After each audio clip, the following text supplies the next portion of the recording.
Olá pessoal, sejam bem-vindos e bem-vindas ao nosso primeiro vídeo relativo à nossa unidade de aprendizagem 1 do nosso livro didático de hebraico, ou como eu sempre digo a vocês, hebraico bíblico instrumental. Eu já estou aqui com a apostila aberta, então se vocês desejarem é possível até que vocês abram a apostila, embora ela não apareça para vocês, né? Vocês podem abrir então o nosso livro didático e podem ir acompanhando alguns principais pontos aos quais eu vou fazendo menção aqui dentro dessa nossa primeira videoaula. Então, como primeiro momento, nós temos aí nesse nosso livro didático, na unidade 1, na unidade de abertura, a origem do povo judeu e o hebraico quadrático, né?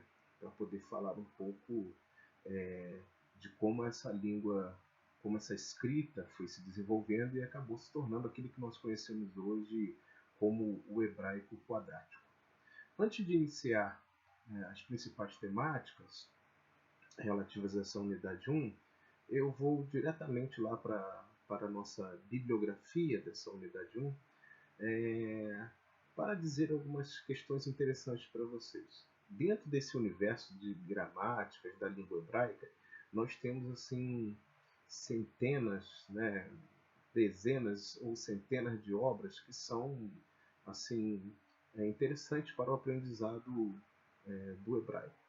Dentre a bibliografia que nós temos aqui nessa unidade 1, e eu recomendo assim para o curso todo, nós temos aí a gramática instrumental do hebraico passo a passo, do autor Antônio Renato Busso. Lá na nossa apostila, então, na unidade 1, nós temos lá no final, na bibliografia, a citação, a referência dessa obra. Então, há inúmeras outras obras dentro do mercado editorial. Eu não sei quanto a vocês, né? Mas para aqueles que desejam, se quiserem algum material de apoio e quiserem aprofundar um pouco mais as questões que envolvem o hebraico bíblico, eu indico essa obra, que é uma obra na qual eu sempre faço as minhas consultas. É uma obra que, quando se trata de hebraico, é uma obra que eu sempre estou procurando estudar. Então, essa obra Gramática Instrumental do Hebraico Passo a Passo, da editora Vida Nova, do Antônio Renato Busso. E ela me atrai muito em função da sua didática, né? Nós costumamos dizer dessa forma a respeito dessa obra. É uma obra muito tranquila, uma obra assim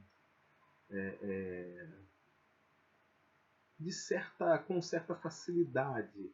É uma obra progressiva. O que eu quero dizer com isso? São muitos capítulos e se você se esforçar a cada capítulo, né, se você entender bem o que cada capítulo está tratando, então você vai ter um bom conhecimento desse hebraico bíblico instrumental. O que eu destaco nessa obra também é o vocabulário. Todo capítulo tem um vocabulário e esse vocabulário está sempre ajustado aos textos bíblicos, daquilo que nós conhecemos como Antigo Testamento. Então, conforme você vai lendo e vai progredindo nos outros capítulos, claro que a obra vai se tornando um pouco mais complexa, e aí teremos textos inteiros, textos para copiar, textos para traduzir. Então é uma obra que eu indico a vocês, se vocês desejarem então essa gramática pela sua didática e pela sua certa facilidade para que possamos entender o hebraico bíblico. Tá bom? Então, assim, vamos voltar à nossa apostila, depois de fazer a menção a essa obra do professor Antônio Renato Busso, e vamos dar uma olhada melhor nessa primeira unidade, que é justamente a origem do povo judeu e o hebraico quadrático.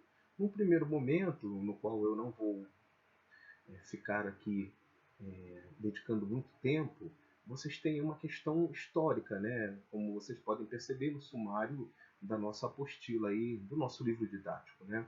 Falando as questões da origem do povo judeu, né? Ele vai apresentando essas questões de como esse povo surge, né, de como esse povo nasce, vamos dizer assim, essa etnia dentro da história. Então, algumas palavras para que vocês tenham aí uma certa percepção. Claro que essa percepção ela é complementada com a introdução ao Antigo Testamento e também com a teologia bíblica do Antigo Testamento, no qual vocês têm muito mais informações para entender a história desse povo, ok? Aqui na página 6, vocês já tem aí uma, uma imagem interessante, né? Que é esse mapa dos reinos de Israel e Judá em 830 a.C., né? Então você já tem aí uma divisão muito interessante desse momento, desse ano de 830 antes de Jesus de Nazaré vir ao mundo, antes de Jesus de Nazaré nascer, né? Aí vocês podem ver bem aí que o reino aqui, segundo esse mapa, já está dividido, né? Reino de Israel, Samaria, Siquém e mais abaixo, logo no sul do território, a cidade que vai se tornar a cidade santa ao longo dessa história, que será a cidade de Jerusalém, né? E justamente com esse reino de Judá. Os mapas, né? E um bom atlas bíblico também é muito importante para a formação de vocês dentro de um curso de teologia, né? Porque daqui vocês podem entender muitas outras questões, né? A partir dessa questão geográfica, a partir dessa modificação geográfica que vai acontecendo ao longo da história desse povo, vocês podem entender muitas questões que envolvem, claro, a política, a economia da época, mas também a questão do sagrado, do envolvimento do sagrado, né? Nós já sabemos bem que após essa divisão, isso é assunto de outra disciplina, mas nós entendemos bem aqui que o povo se divide. E justamente é Jerusalém, Judá, Jerusalém, no Reino do Sul, e que vai por muitas vezes condenar os atos, vai condenar por muitas vezes as atitudes do Reino de Israel, que está ali em Samaria, né? Então, ao longo dos livros de 1º e 2º Samuel e 1º e 2º Reis, nós temos aí uma narrativa que mancha bem essa ideia das pessoas que vivem no reino de Israel. E mais lá na frente nós temos uma questão interessante com o próprio Jesus de Nazaré, né? Quando ele está lá e Jesus vai dizer para aquela mulher que não há mais adoradores verdadeiros nem em Israel, né? Nem nesse reino de Israel, nem no reino de Judá. Os adoradores agora o adorarão nessa nova chegada do reino, né? Ou nessa chegada do reino de Deus, vão adorar agora em espírito e em verdade. Quer dizer, Jesus vai desconstruindo toda essa questão dessa batalha, dessa disputa. Nós já sabemos que os samaritanos tinham um templo particular. Nós sabemos também que os samaritanos procuraram criar ou alterar, melhor dizendo, a Torá, né? Principalmente nessa questão quando o texto afirmava o verdadeiro local da adoração. Para os samaritanos, óbvio, é Samaria, e para as pessoas que viviam no sul do território, para as pessoas que viviam no reino de Judá, o lugar da adoração era, lógico, Jerusalém, né? Mas Jesus chega e vai desconstruindo todas essas questões, vai botando abaixo toda essa disputa. Enfim, então a apostila vai, após isso, falando dessa história ainda, a história do povo judeu, né? Um conhecimento mais textual, histórico, óbvio, sobre essa gente, até que chega no 1.3 para falar dessa origem do hebraico quadrático, né? Essas letras, então, elas são chamadas de quadráticas porque, se vocês tiverem aí o formato de um quadrado, vocês podem escrever essas letras, copiar essas letras dentro, né? A gramática que eu fiz a sugestão assim que a gente começou o vídeo, a gramática do Antônio Renato Gusso, logo em suas primeiras páginas, quando ele apresenta o alfabeto, temos páginas lá que, se vocês quiserem, podem copiar dentro do próprio livro ou tirar cópia justamente com a letra em hebraico e os quadradinhos para que vocês possam fazer diversas cópias até haver a internalização desse alfabeto, né? A primeira coisa para aprender uma língua é aprender o alfabeto, né? Então, a apostila, o nosso livro vai dando informações, que é uma língua, o hebraico é uma língua originada do dialeto cananeu primitivo, né? E relata-se que o aramaico aprendido, língua que Jesus por sinal falava, né? No exílio foi substituindo o alfabeto fenício e passou a fazer parte da liturgia. Assim, os escritos do hebraico quadrático chegaram até nós como uma tentativa de perpetuar a língua que originariamente se tratava de uma tradição oral, coisas que vocês aprenderam ou irão aprender dentro da própria questão da introdução ao Antigo Testamento e também da teologia bíblica, né, do Antigo Testamento.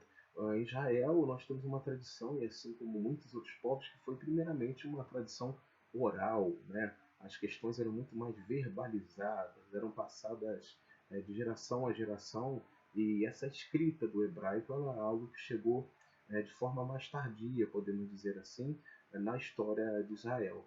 Então, depois, quando a escrita já estava bem definida, pegaram toda essa tradição oral e transformaram essa tradição em texto, ok? Então, nós temos aí dois quadros que mostram a evolução do formato do hebraico, né? Para essa forma que nós conhecemos já há muito tempo como a forma quadrática. Há muitas gramáticas, como eu falei para vocês, de hebraico, e elas têm uma forma também de dizer o nome, né? De pronunciar o nome das letras, assim como umas formas de se escrever, ok? Mas, então, assim, eu sempre fui muito preso a essa gramática do Antônio Renato Russo. Então, se eu fizer alguma leitura diferente da que está aqui, vocês têm uma, uma noção que é aceitável. Okay? As gramáticas, assim como da língua portuguesa, em algumas questões, elas também destoam, né? Elas têm algumas diferenças. No hebraico não é diferente. Enfim, então nós vamos nos concentrar mais aqui no hebraico quadrático. Né? Nós temos aí Aleph, Bet, Gimet está aqui, eu conheço como Gimel, o Dalet, o Ri, Vav, Za e En, né? O Het, Tet, Yod, Kaf, Lamed, Men, Nun, Samek, A e In. P, Tsadi, que está aqui, né? Na outra gramática é Tsadê. Kof, pode ser pronunciado como Kop. Resh, Shin e a última letra do alfabeto, que é o Tav. Percebam bem que todas essas letras que aqui estão, elas são chamadas de letras quadráticas, mas é um alfabeto todo de consoantes, né? Então aqui não há vogais. As vogais, elas são os pontinhos das vogais são um processo que surgiu muito depois, ainda tentando fazer com que esse hebraico não fosse uma língua morta, que facilitasse até mesmo a pronúncia.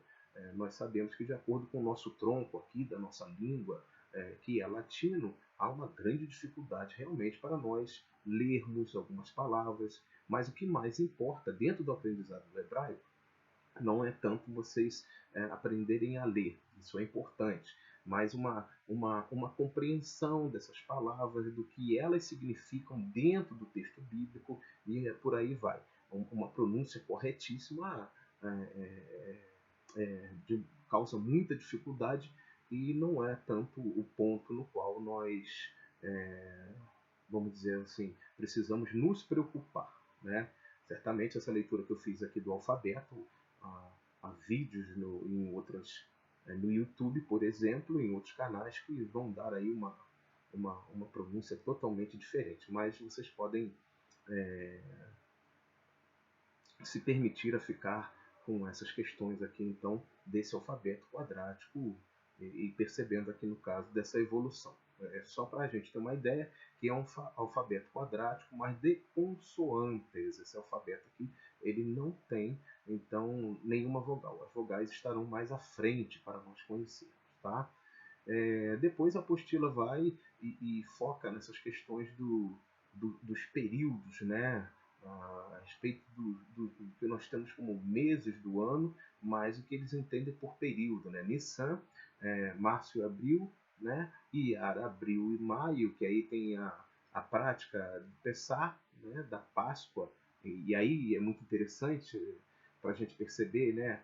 A diferença que há entre a Páscoa dos judeus, originária, nesse contexto cultural judeu, e a Páscoa depois, que é praticada pela igreja cristã, a Páscoa que é praticada, que ganha um novo sentido junto com Jesus de Nazaré, a partir da sua morte e da sua ressurreição, né?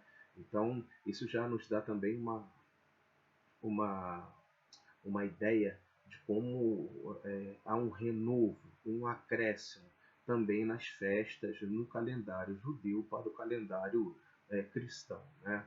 Uma coisa interessante é que todo judeu pratica a Páscoa e deve até hoje, mesmo quando eles celebram a Páscoa, olhar para trás, né? As novas gerações, mesmo elas, devem pensar, imaginar como se estivessem ainda no cativeiro, né? Então é um evento dentro do judaísmo que causa muita comoção, é um evento de muita importância que causa muito peso. Então toda a Páscoa judaica sempre é um olhar para trás, sempre é um olhar para a libertação, né? Sempre é um olhar para um Deus misericordioso, para Javé, né? Mas que se anuncia a Moisés como eu sou o que sou, e ele mostra em meio aos seus atributos que ele é um Deus da liberdade. Ele é um Deus que detesta a escravidão, maus tratos, e vai e liberta o povo. Dentro do cristianismo, a nossa Páscoa tem muito mais uma questão de esperança, né? É um renascimento, foi o ressuscitar do Senhor. Então, enquanto os judeus, dentro da sua cultura, dentro das suas características, olham para trás, a nossa Páscoa é sempre uma Páscoa olhando para frente, de renovo, de transformação da sociedade, de acordo com aquilo que nós acreditamos e que Jesus de Nazaré deixou para todos nós, para que a sua igreja pudesse cumprir no mundo, ok?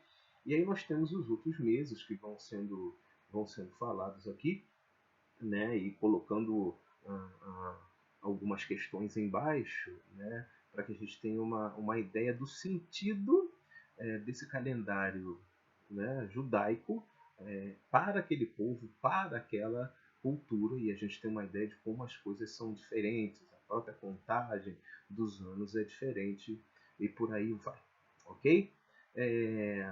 Depois nós temos ainda uma outra tabela falando da ordem do mês, o nome no calendário hebraico, a duração e o correspondente no ano solar, né? Que aí corresponde ao nosso calendário, corresponde aos meses na divisão que nós entendemos, né? O que é isso para os judeus e o que é para nós, ok?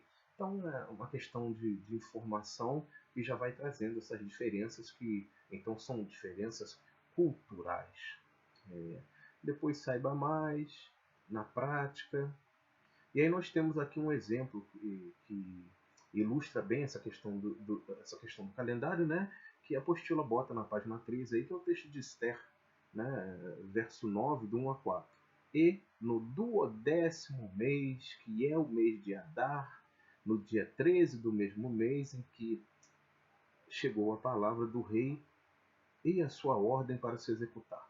No dia em que os inimigos dos judeus esperavam assenhorar-se deles, sucedeu o contrário, porque os judeus foram os que se assenhoraram dos que os odiavam. Então, isso é um pequeno exemplo de muitas questões que a gente já pode ver em relação à questão do tempo, como que o tempo é contado, né? Essa questão dos meses. E aí vocês podem ir até a tabela em cima, as tabelas que foram dadas, para ter uma noção, né? Que mês é esse, o mês de Adar, quantos dias tem esse mês de Adar, e aí vocês podem prosseguir com seus estudos em meio a essa curiosidade. No 1.5, que temos na página 14, nós temos aí a divisão dos livros bíblicos judaicos, né? A Torá, que é o livro da lei, e aí também a Tanakh. A Tanakh é algo maior, né? Como vocês verão aí. A Torá é o livro da lei, os 5 livros que nós conhecemos como os 5 livros do Pentateuco. Para os judeus eles chamam de Torá. A Tanakh já é um grupo maior, uma unidade maior.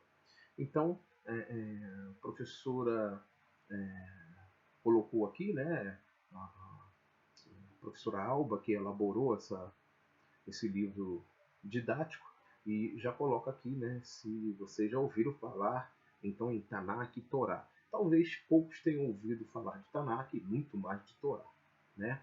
Então, diz lá, a Tanakh, aí bota lá as letras, né? Vocês podem ver aí que tem um tet, um nun, e aí tem um cap final, né?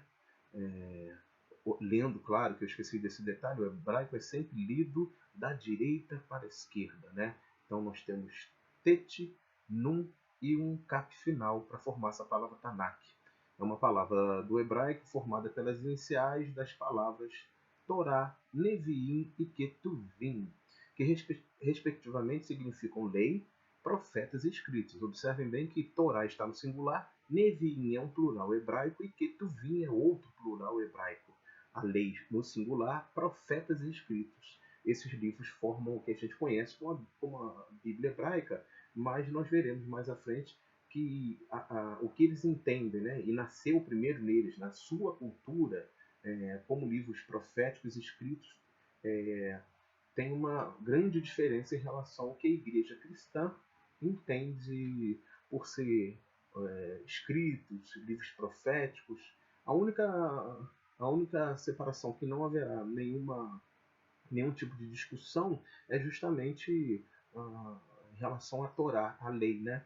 A divisão dos judeus da Bíblia hebraica, melhor dizendo assim, será a mesma divisão que nós temos então dentro do nosso cânon cristão, ok?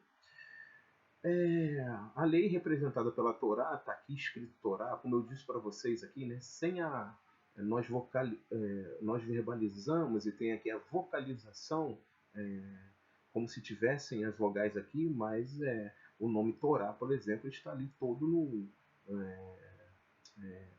Ele é um composto com as consoantes, né? Então, não temos as vogais ali, como eu falei para vocês, o alfabeto primeiro é um alfabeto consonantal, somente de consoantes. Então, a lei representada pela Torá compreende os 5 primeiros livros da Bíblia que nós conhecemos, né? Para nós, Gênesis, Êxodo, Levítico, Números e Deuteronômio. Esses 5 livros nortearam as ações dos judeus juntamente com os outros livros bíblicos e o Talmud, né? Temos no Saiba Mais que o Talmud é um livro sagrado no qual podemos encontrar discussões sobre ética, costumes e histórias do povo judeu. E aí nós temos aí o nosso primeiro plural, né? Neviim, apresenta os profetas e suas vivências. Então, quem são os profetas dentro da Bíblia hebraica, no contexto da cultura hebraica?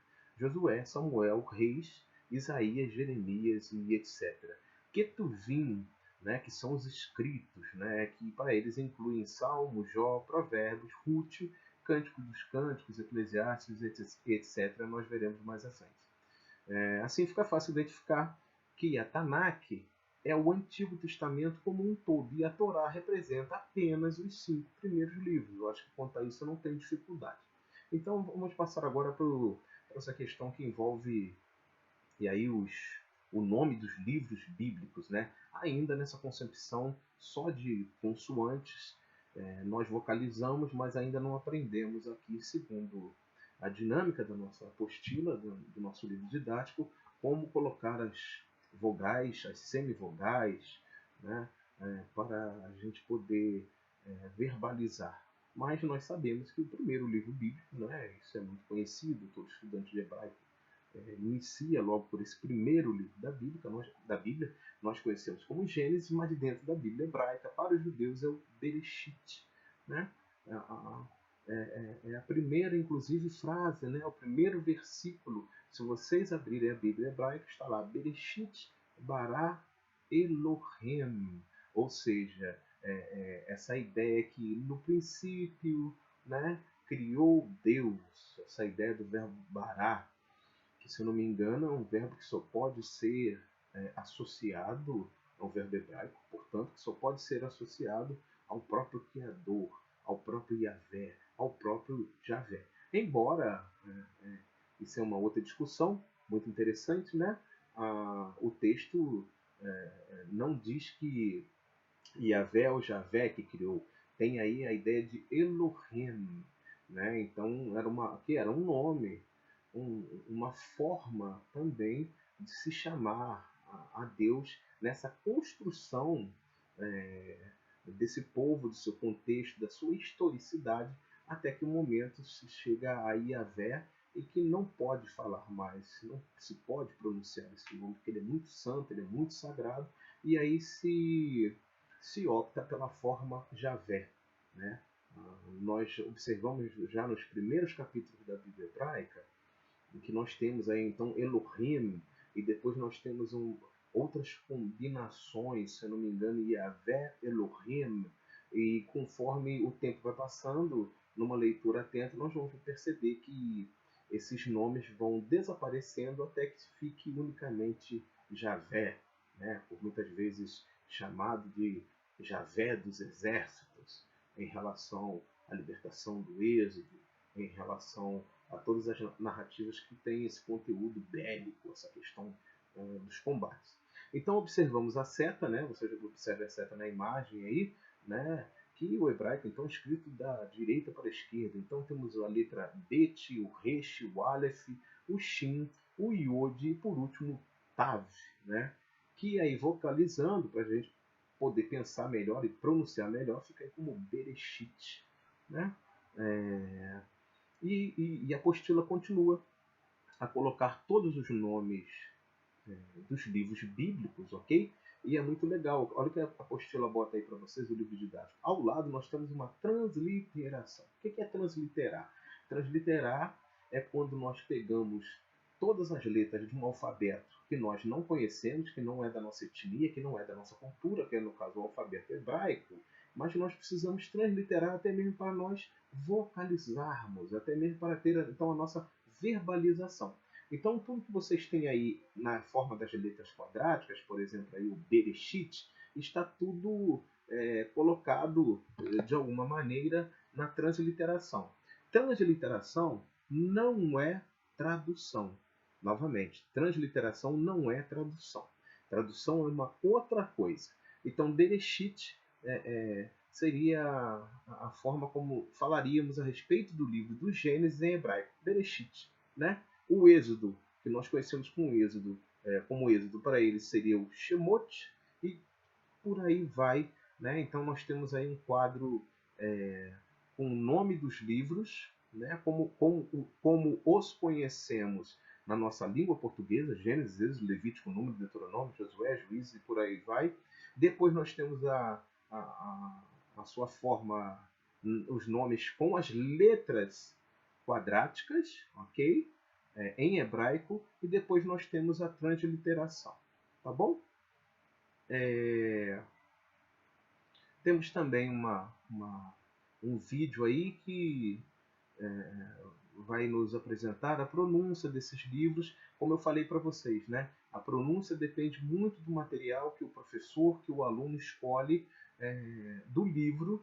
Então, por exemplo, lá na gramática que eu recomendei do professor Antônio Renato Busso, nós teremos lá, é uma gramática muito legal, ela tem inclusive lá uma parte já nos primeiros capítulos que vai nos ensinando a tentar verbalizar melhor essas consoantes e também as vogais. É uma gramática muito boa, ok? Então assim, e aí terminamos esse primeiro momento, né, esse primeiro vídeo, e temos uma síntese, né? Nesta unidade de aprendizagem estudamos, aqui está errado, né? Ou começamos a estudar a origem dos nomes hebreu, judeu, israelense e etc. Além disso, conhecemos o espaço geográfico, aquele mapinha lá de cima, em que os patriarcas deram origem às famílias. E também aprendemos o nome dos livros da Torá, né? A lei em hebraico, e aí vamos relembrar esses nomes através da tabela a seguir, né? Que foi retirada da obra de Geisler. Só que Torá são esses primeiros 5 livros que nós já sabemos, né? A lei, ok? Para os judeus, a Torá, Gênesis, Êxodo, Levítico, Número e Deuteronômio. Quanto a isso, não temos nenhum problema. Como eu disse para vocês, o Pentateuco é igual tanto na Bíblia hebraica como nas Bíblias então cristãs. Quando chegamos aos profetas, né, a palavra no plural, né, a questão do Neviim, né, que é o plural hebraico, nós já temos aí uma questão que é a divisão da Bíblia hebraica, da cultura dos judeus, né, eles primeiro que fizeram todas essas questões. Então está de acordo com o pensamento, com a teologia dos judeus, se assim podemos dizer. Profetas anteriores, eles consideram Josué, Juízes, Samuel e Reis, né? E os profetas posteriores, Isaías, Jeremias, Ezequiel e os 12, né? Lembrando que tanto Samuel como Reis são considerados, assim, nesse caso, como um só livro, né? Nós podemos perceber assim. Os escritos, os livros poéticos, Salmos, Provérbios e Jó, os 5 rolos, né? Os Megilot, Cântico dos Cânticos, Ruth, Lamentações, Esther, Eclesiastes e os livros históricos. Daniel, então perceba bem, né? No contexto da Bíblia hebraica, Daniel não é um livro profético, não é um livro profético, né? Esdras, Neemias e Crônicas, né? Estão dentro desses livros históricos. Uma outra só percepção que eu quero trazer para vocês, que eu lembrei agora, e a gente tem isso dentro dos livros bíblicos, né? Deixa eu ver aqui rapidamente qual é a página. Nós temos aí isso não foi tão tratado aqui, não é de grande importância, mas cada letra do alfabeto hebraico ela possui uma numeração, né? Se nós abrirmos então a Torá, que é um material muito legal, eu recomendo se vocês se interessarem, né? Não é tão barata, mas é um material muito interessante, porque ela tem o texto em hebraico, só com as funções, o texto vocalizado, então em hebraico com as vogais, tem o texto em português, e nas notas de rodapé vocês poderão ter acesso a um tipo de exegese e interpretação, de hermenêutica, segundo o que entendem os teólogos judeus, os rabinos. Então, se você comprar a Torá, as interpretações que estarão na nota de rodapé, os comentários aos textos, eles são comentários realizados, então, pelos rabinos, pelos sábios, né? Pelo esse movimento de sabedoria, então, dentro do judaísmo. Muitos desses comentários, em nada serão semelhantes à exegese, à interpretação que nós praticamos, a nossa hermenêutica, segundo as Bíblias católicas ou segundo as Bíblias protestantes, né? Então a Torá é um material muito, mas muito bom para que a gente entenda melhor essa conexão, esse contato do sagrado daquele povo e a própria interpretação que eles fazem. Bem, então nessa tabelinha aqui da página 9, quando vocês têm lá as 10 primeiras letras, né? Aleph, Bet, Mel, Dalet, Ri, Vav, Zain, Het, Tet e Yod. Então, assim, do 1 ao 10 nada muda realmente nessas questões de numeração do hebraico. Eu não lembro agora, mas depois, na gramática do professor Antônio Renato Bustos, tem algo muito legal, que a partir de algumas letras os valores vão se modificar, né? Mas em relação da primeira letra, o Aleph, até o Yod, que é a 10ª letra, então nós contamos assim progressivamente, sem nenhum tipo de alteração. Mas do Kaf ou do Kap em diante, nós teremos algum tipo de alteração, que a gramática, se vocês tiverem interesse, vai dizer muito bem para vocês. É por isso que nós chegamos a um ponto em quando nós temos aqui, ó, na página 16, por exemplo, o livro de Samuel, que nós chamamos de primeiro Samuel, né? Livro 1 Samuel, nós temos lá Shemuel Aleph. Por quê? E vocês podem ver na página, né? Lendo da direita para a esquerda, nós temos aí o nome de Shemuel e separado o Aleph. Esse Aleph aqui, ele não está entrando como uma questão de uma letra quadrática que informa som, né? Ele está entrando como numeral. Por isso, então, Shemuel, Aleph, significa, então, aqui, o primeiro livro de Samuel, né? Logo embaixo vocês têm o quê? Shemuel Bet, porque o Bet, então, é a segunda letra do alfabeto que tem valor numérico 2. Então, 1 Samuel, Shemuel, Aleph, Segundo Samuel, Shemuel Bet, ok? Isso vai aparecer também em outros livros, né? Como o livro de Reis, ok? Nós teremos os livros de crônicas, sempre teremos lá essa percepção Aleph e Bet. Se tivéssemos aí um terceiro livro, então seria colocada uma terceira consoante, que no caso é o Guimel, que equivale ao número 3. Eu acho que isso ficou bem compreendido para vocês. Porque se vocês abrirem a Torá, vocês perceberão que elas não, na sua forma consonantal, no texto só com consoantes, não há números, né? Não é o nosso alfabeto, não é a numeração como nós conhecemos a partir da nossa língua, da nossa cultura. Toda a numeração em hebraico ela é feita a partir das consoantes ou da soma dessas consoantes, para que a gente entenda o que seria o versículo 15, o que é o versículo 30, e por aí vai. Tá bom? Então, assim, eu espero que vocês tenham gostado do vídeo. Então, coloquem lá suas opiniões, suas sugestões e vamos prosseguindo aí. Fiquem atentos às novas videoaulas e nós vamos comentando então todo esse material desse nosso excelente livro didático. Um abraço, Deus abençoe a todos.